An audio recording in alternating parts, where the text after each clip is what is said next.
Maka ketika diketahui Rasulullah SAW hijrah ke Madinah Al-Munawwarah, datanglah kemudian ibunya menghadap ke rumah Nabi, kepada Nabi SAW, membawa anaknya yang baru berusia 10 tahun. Ya, dikatakan, ya Rasulullah, ya bagaimana kalau bahasa kita, dan nasya'un, ya ini anak saya anak yang pintar, tolong terima menjadi pembantu Anda. Masya Allah, tolong terima menjadi pembantu Anda. Tolong para ibu garis bawahi di sini ya. Saya ingin terangkan begitu tajamnya nalar seorang sahabiah bernama Malika ini. Ya.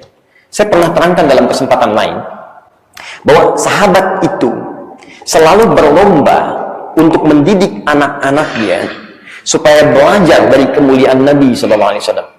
Dia bukan hanya pribadinya saja yang dekat dengan Nabi, tapi mereka pun siapkan anaknya supaya lebih baik dibanding orang tuanya.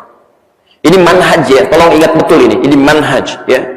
Baik, jadi kalau Anda misal sekarang dipercaya, diamanahi oleh Allah sebagai orang tua misalnya, yang punya keturunan, maka manhaj dalam Al-Quran menunjukkan kepada kita, bahkan dalam hadis yang dipraktekkan oleh sahabat, keturunan Anda, anak dan seterusnya, itu mesti lebih baik dibandingkan kedua orang tuanya. Kalau mesti lebih.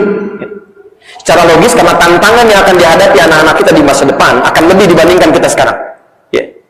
Karena itu, ketika Allah memberikan isyarat di Quran, misal surah ketiga Ali Imran ayat 35 sampai 37, di sini mengisahkan tentang keluarga Imran. Keluarga Imran, perhatikan yang disebut keluarganya. Kalau keluarga itu sendirian atau seutuhnya? Seutuhnya. Ya. Keluarga Imran. Tapi secara singkat, begitu dilahirkan, lahir perempuan ayat 36-nya. Falamma wada'atha qalat rabbi inni wada'tuha unta. Singkatnya diberi nama dengan Maryam. Wa inni sammaituha Maryam. Baik, sekarang perhatikan, ini yang paling menarik. Maryam ini disiapkan oleh orang tuanya. Ini berdoa. Setelah lahir, doa ini tidak sekedar dipanjatkan, tapi diwujudkan dalam bentuk ikhtiar. Ikhtiar. Dia ketika menginginkan anaknya dekat dengan Allah, maka apa ikhtiarnya dari doa yang kita panjatkan? Ini adab nih. Jangan sampai Anda pandai berdoa, tapi ikhtiar Anda tidak sama dengan doanya. Maka mulailah kemudian dicarikan guru terbaik yang bisa membimbing Maryam. Ya, dicari orang paling soleh, yang dekat dengan Allah, dikenal paling baik. Jadi kalau Anda ingin mendekatkan anak dengan Allah, ya Anda harus cari guru yang dekat dengan Allah. Mustahil Anda bisa mendekatkan anak kepada Allah kalau Anda tempatkan di tempat yang tidak mengenal Allah. Mustahil. Maka dicarilah yang terbaik adalah Nabi Zakaria, familinya juga. Kemudian dibuatkan tempat terbaik, namanya mihrab, tempat yang mendekatkan dengan Allah Subhanahu wa taala. Insyaallah. Lihat rumusnya.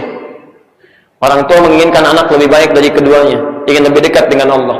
Maka dia berdoa, doanya diwujudkan dalam bentuk ikhtiar yang terbaik. Cari orang terbaik, cari tempat terbaik yang bisa mendekatkan dengan Allah. Ini konsepnya kita turunkan. Saya sering katakan kalimat ini, jangan-jangan Anda orang tua sering bermohon kepada Allah.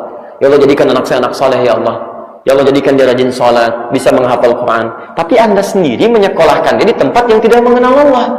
Nggak ada pelajaran sholat, nggak ada pelajaran hafalan Quran. Atau di tempat sekolah-sekolah Islam, tapi gurunya pun nggak dekat dengan Allah. Masjidnya ada di sekolah, gurunya nggak pada sholat.